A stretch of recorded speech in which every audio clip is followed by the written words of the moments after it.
ഇത് ഞാനിന്നൊരു സ്പെഷ്യൽ കടലക്കറി ഉണ്ടാക്കാനാണ്. അപ്പോൾ കടല 2 ഗ്ലാസ് എടുത്ത് കഴുകി വൃത്തിയാക്കി ഉപ്പിട്ട് വെച്ചതാണ്. ഉപ്പ് തലേദിവസം ഇട്ട് വയ്ക്കുമ്പോൾ കടലയ്ക്കൊരു ടേസ്റ്റാണ്. അപ്പോൾ അത് കഴുകി ഇന്ന് നന്നായി വേവിച്ചെടുത്തതാണ്. അപ്പോൾ ഇതിൽ നിന്ന് ഞാൻ ഒരു 1.5 തവി കടല എടുത്ത് മാറ്റി വയ്ക്കുന്നുണ്ട്. അത് ഞാൻ പിന്നീട് പറയാം എന്തിനാണ്.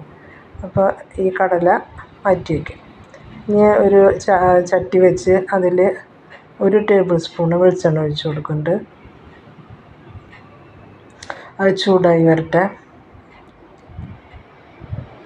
അപ്പോൾ ഈ കറി എന്ന് പറഞ്ഞാൽ വളരെ കുറുതായിട്ട് വളരെ ടേസ്റ്റിയാണ്. അത് നമ്മൾ ഒരിക്കലെങ്കിലും ഉണ്ടാക്കി നോക്കണം, അപ്പോഴേ അറിയുള്ളൂ. അപ്പോൾ ഈ കടല ഇവിടെ ഇരിക്കട്ടെ. ഇനി നമുക്ക് ഇതിലേക്ക് പൊടികൾ ചേർക്കാം. അപ്പോൾ ആദ്യം ചേർക്കുന്നത് ഞാൻ മല്ലിപ്പൊടിയാണ്. 1 ടേബിൾ സ്പൂൺ മല്ലിപ്പൊടി ചേർക്കുന്നുണ്ട്. 1 സ്പൂണ് മുളക് പൊടി, 1/2 സ്പൂണ് മഞ്ഞൾപ്പൊടി, 1 സ്പൂണ് ഗരം മസാല. ഇത് ഞാൻ പൊടിച്ച് വെച്ച മസാലയാണ്. ഞാനിതെങ്ങനെ പൊടിക്കാമെന്നൊക്കെ ഞാൻ വീഡിയോയിൽ കാണിച്ചിട്ട്. അപ്പോൾ ഇതാണെങ്കിൽ 1 സ്പൂണ് അല്ലെങ്കിൽ 1.5 സ്പൂൺ ഇടാം. ഇതൊന്ന് അതിൻ്റെ പച്ചമണം പോയി വരുമ്പോൾ ഈ കടല നമ്മൾ ഇതിലേക്ക് ഇട്ട് കൊടുക്കും.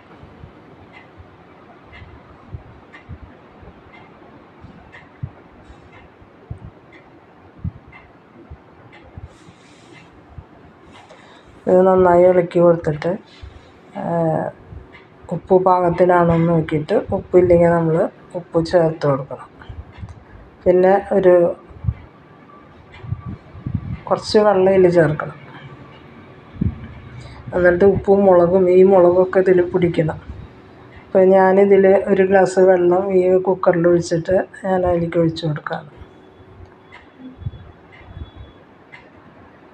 ഇതിൽ ഉപ്പുണ്ടോ എന്ന് നമുക്ക് നോക്കാം.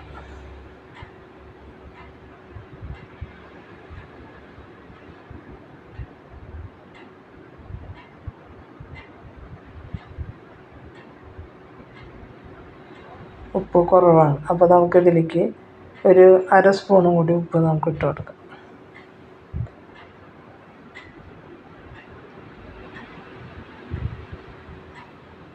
ഇതിങ്ങനെ ഇതിൽ കിടന്നിട്ട് ഒന്നും കൂടി വേകട്ടെ. കടല വെന്തുണ്ട് ഓൾറെഡി. പക്ഷേ ഇതിൽ ഉപ്പും മുളകും ഒക്കെ നന്നായി പിടിച്ച് നല്ല ഇതായി വരാൻ വേണ്ടിയിട്ട് അടുപ്പത്ത് അങ്ങനെ ഇരിക്കട്ടെ. അപ്പോൾ സിമ്മിലിട്ടിട്ട് അതങ്ങനെ ആയിക്കൊണ്ടിരിക്കട്ടെ. ഞാനിപ്പോൾ ഇതിലേക്കൊരു അരപ്പ് തയ്യാറാക്കാൻ പോവാണ്. അപ്പോൾ ഞാൻ നേരത്തെ മാറ്റി വെച്ച കടല 1.5 തവി എടുത്തതും ഇത് 1 പിടി അണ്ടിപ്പരിപ്പുണ്ട്, കശുവണ്ടിപ്പരിപ്പ്, അതും കൂടി ചേർത്തിട്ട് ഞാൻ നല്ല പേസ്റ്റായിട്ട് അരച്ചിട്ട് വരാം. അങ്ങനെ അരച്ചെടുത്ത ഇതാണിത്. ഇത് നന്നായി അതിൽ ചേർത്ത് കൊടുത്തിട്ട് കുറച്ച് വെള്ളം കൂടി ചേർത്തിട്ട് അതങ്ങനെ ഒന്ന് തിളച്ച് വരട്ടെ. നമ്മൾ വെള്ളമൊക്കെ ചേർത്തതാണല്ലോ. നല്ല കുറുതായ കറി, നല്ല ടേസ്റ്റാണ്. ഞാൻ ഒരു ചട്ടി അപ്പുറത്ത് വെച്ചിട്ട് വെളിച്ചെണ്ണ ഒഴിച്ചിട്ട് 2 ടേബിൾ സ്പൂൺ വെളിച്ചെണ്ണ ഒഴിച്ചിട്ടുണ്ടായിരുന്നു. അതിൽ കടുക് ഇട്ട് കൊടുത്തിട്ടുണ്ട്. പൊട്ടി വരട്ടെ. അപ്പോൾ നമുക്ക് 2 സവോള ചെറുതായിട്ട് അരിഞ്ഞിട്ട് അതിട്ട് കൊടുക്കാം.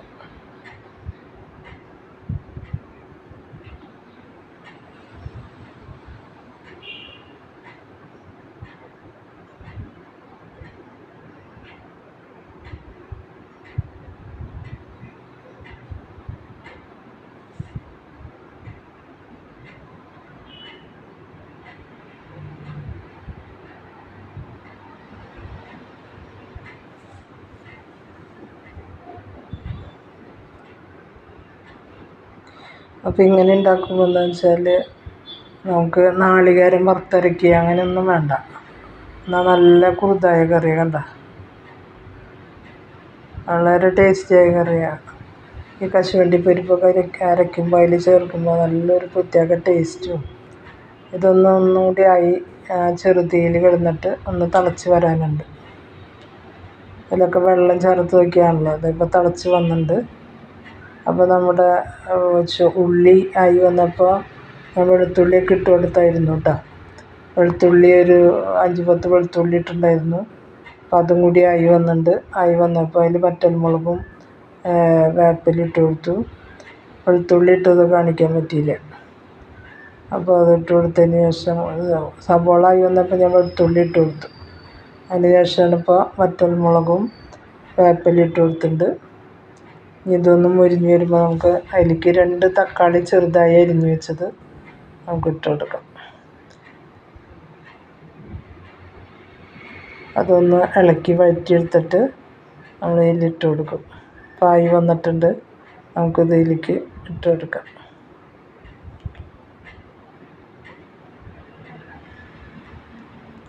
വളരെ ടേസ്റ്റിയാണ് ഈ കറി.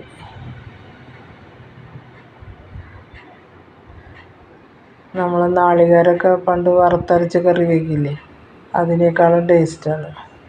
ഇതൊരു അടച്ച് അതിൻ്റെ ഇടയിൽ ഞാനൊരു ഒരു തരിയാണ് ഇടണുള്ളൂ. മല്ലിയിലയും പുതിന ഇട്ട് കൊടുത്തിട്ടുണ്ട്. ഇതൊരു ഇറച്ചിക്കറി വെക്കണ പോലെയാണല്ലോ, അതുകൊണ്ടാണ്. ഇതൊരു 15 മിനിറ്റ് നമ്മൾ അടച്ച് വെച്ചതിന് ശേഷം നമുക്ക് തുറന്നെടുക്കാം. അപ്പോൾ ഞാൻ അതിന് ശേഷം 15 മിനിറ്റിന് ശേഷം എടുത്തപ്പോൾ കറി എന്താ അതിൻ്റെ മണമൊക്കെ എന്നറിയോ, ഭയങ്കര ടേസ്റ്റായ കറിയാണ്. നിങ്ങൾ ഒരിക്കലെങ്കിലും ഇങ്ങനെ ഉണ്ടാക്കി നോക്കുക. നിങ്ങൾക്ക് ഇഷ്ടപ്പെടുകയാണെങ്കിൽ ലൈക്ക് ചെയ്യുക, ഷെയർ ചെയ്യുക. കണ്ട കറിയുടെ കുറുതായിരിക്കണ. ഇനി കുറച്ച് ചാറ് വേണമെന്നുള്ളൊരു ഇത്തിരി തിളച്ച വെള്ളം ഒഴിച്ചാൽ മതി. എനിക്കിപ്പോൾ ഇത്ര മതി. അപ്പോൾ ലൈക്ക് ചെയ്യുക, ഷെയർ ചെയ്യുക, സബ്സ്ക്രൈബ് ചെയ്യുക.